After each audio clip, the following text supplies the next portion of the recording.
తల్లిదండ్రులు పడుతున్న కష్టాన్ని చూసి ప్రభుత్వ ఉద్యోగమే లక్ష్యంగా శ్రమించి 5 ప్రభుత్వ ఉద్యోగాలు సాధించి ఔరా అనిపించాడు మంచిర్యాల జిల్లా బెల్లంపల్లి అంబేద్కర్ నగర్ కు చెందిన ఓ యువకుడు.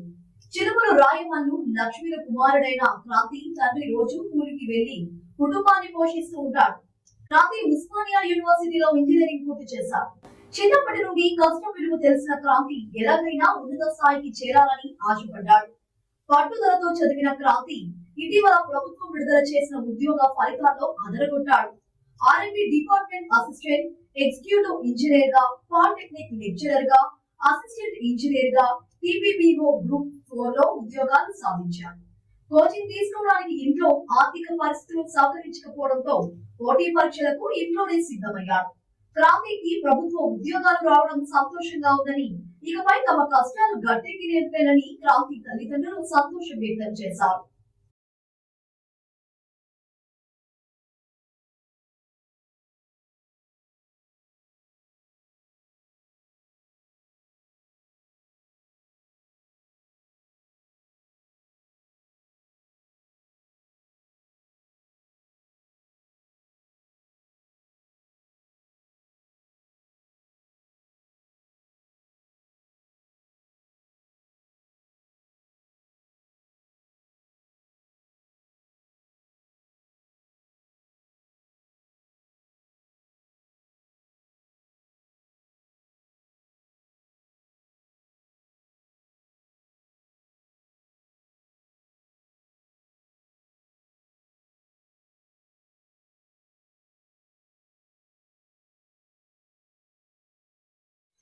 నా పేరు చిరుమల క్రాంతి.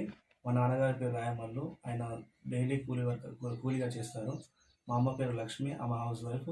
మాకు అన్నయ్య, ఆయన ఫిజికల్లీ ఛాలెంజ్డ్. మా తమ్ముడు వెంకటేష్, ఆయన నాకు ఇంట్లో ఆర్థిక పరిస్థితి బాగాలేకపోవడంతో ఆయన మా నాన్నతో పాటు పనికి వెళ్తూ మా ఇంటిని సపోర్ట్ చేస్తున్నాడు. నేను స్కూలింగ్ గ్రామంలో 1 నుండి 7వ తరగతి వరకు ప్రభుత్వోన్నత పాఠశాలలో చదివాను. మళ్ళీ 8వ తరగతి నుండి 10వ తరగతి వరకు ప్రభుత్వోన్నత పాఠశాల బెల్లంపల్లిలో చదివాను. నా పాలిటెక్నిక్ సింగరేణి కాలేజ్లో కంప్లీట్ చేశాను. నా ఇంజనీరింగ్ ఉస్మానియా యూనివర్సిటీ నుండి 2021లో కంప్లీట్ చేశాను. ఆ తర్వాత ప్రభుత్వ ఉద్యోగాల కోసము ఇంటి దగ్గరనే ఉండి ప్రిపేర్ అయ్యాను. నాకు మా ఫ్రెండ్ మధుకర్, నిరంజన్ ఎంతగానో సహాయపడ్డారు. నిఖిల్ మాకు వాడు తీసుకున్న పుస్తకాల గురించి నన్ను చదువుకోమని ప్రోత్సహించేవాడు. వీళ్ళ సహకారం లేకుండా నాకు ఈరోజు ఈ ఉద్యోగాలు సాధ్యమయ్యేవి కావు. ఈ అసిస్టెంట్ ఎగ్జిక్యూటివ్ ఇంజనీర్లో నాకు 147వ ర్యాంక్ వచ్చింది రాష్ట్ర స్థాయిలో. నాకు ఆర్ఎంపీ డిపార్ట్మెంట్ వస్తుంది ప్రస్తుతం. అదేవిధంగా నేను polytechnic lecturer, assistant engineer, town planning officer and group 4 ఉద్యోగాలు కూడా సాధించాను. ఇది మా చిన్నప్పటి నుండి మా నాన్న, మా అమ్మ పడ్డ కష్టమే నాకు ఈ ఉద్యోగాలు సాధించడానికి స్ఫూర్తిగా నిలిచాయి. నేను అసిస్టెంట్ ఎగ్జిక్యూటివ్ ఇంజనీర్గా పోస్ట్కి వెళ్ళాలని అనుకుంటున్నాను.